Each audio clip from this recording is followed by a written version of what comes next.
台语小说《金色岛嶼之歌》第一段，我是南美，我是南美，金色岛嶼之主。我的名叫做大班甲，南美话念做大班甲，本地的意思是海洋林的勇者。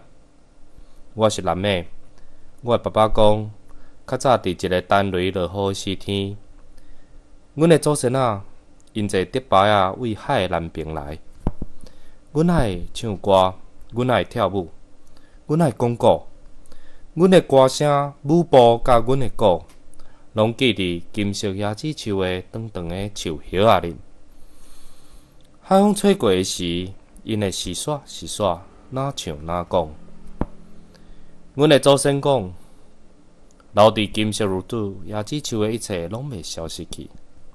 至少，伫老翁伊发礼，互因掠去进前，伊嘛是安尼甲我讲的。迄是伫因翁门第一摆来攻打阮的前一暝，南风吹过山搭顶高高的树林。我经过老翁伊发礼的厝，伊特别用伊咬痕的手部甲我的手勒条条，佮用敢若咧交代啥物的口气甲我讲的。伊亲像早就知影啥物，真实的，隔日因翁门就来啊。